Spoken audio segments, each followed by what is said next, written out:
Hey everyone, Greta here. Today we are going to talk about all the different variations of a handstand that is adaptable for a lot of people. The handstand's got to be one of the most popular shapes in the yoga world. In the modern days, a lot of people want to do the handstand because it looks cool, it looks fun, and yeah, it's all of the above. But then a lot of people are very intimidated to do the handstand because either they feel they're not strong enough or they are fearful. You know, they're like, oh, it's so scary. Like, how do you balance in the middle of the room on your hands? Well, guess what? That's not the handstand is all about. There are a lot of different variations of a handstand, which is actually quite doable. The first one requires a chair. So you basically just stand at the seat of the chair and your hands are on the floor.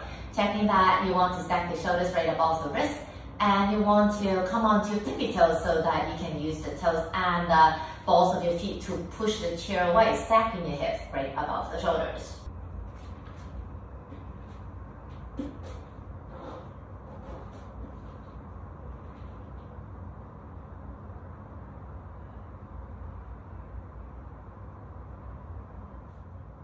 The second variation requires some wall space. You need to walk your feet up on the wall, creating a diagonal line with your body. This is a good way just to feel how the body would be when your feet are actually right up above your upper body. For this variation, I find it less use of power or yet less use of strength, simply because the line of the body is set on a diagonal line rather than a vertical line, so the push is a little bit less.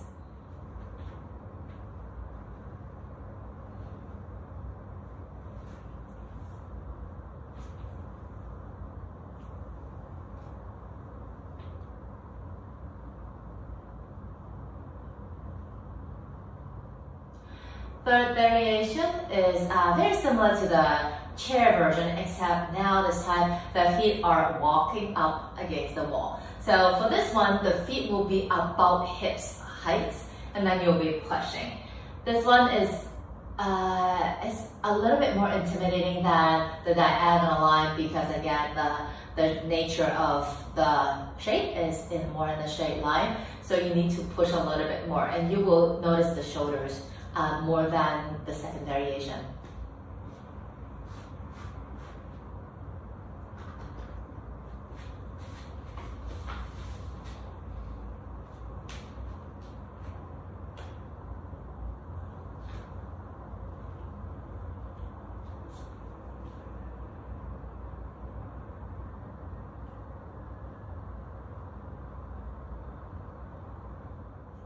Variation number 4 is the one that we all do a lot. Is simply just kick up and then the feet on the wall and just balance there. For this one, you need to know how to kick. Okay? And the kick is not just swing the legs up, not throwing the legs up at the wall, but rather using the legs to transfer the hips from behind the shoulders to above the shoulders with the legs stacked right on top of the hips.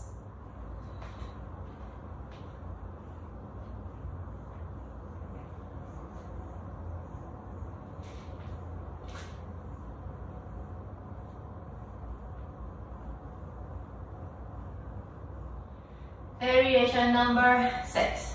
Is it 6? No, it's 5, sorry. Sorry, yes, 5, okay.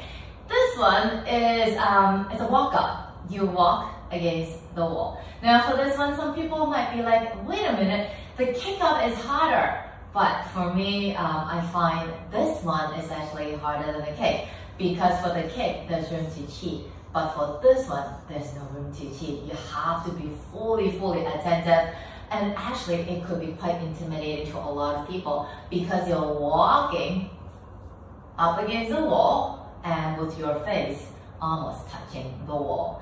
So if you're attempting this, make sure you know how to exit. If not, get someone to spot you so you don't suddenly panic and then fall out of the shape and end up injuring yourself.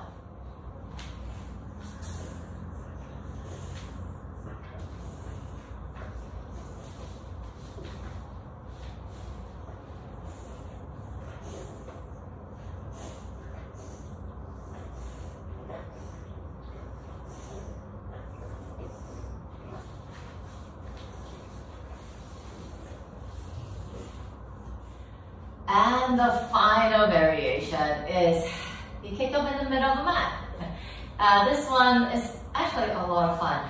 I mean, if you can do all of the previous ones, and yeah, you're more than ready to do the one with the hands in and around the rim. Of course, provided that you know how to fall, right? There are two ways of falling. You either fall back into a wheel or you cartwheel out to the side. We call bailing out, which I will cover in another video. For me, I would choose to bail out because it feels safer.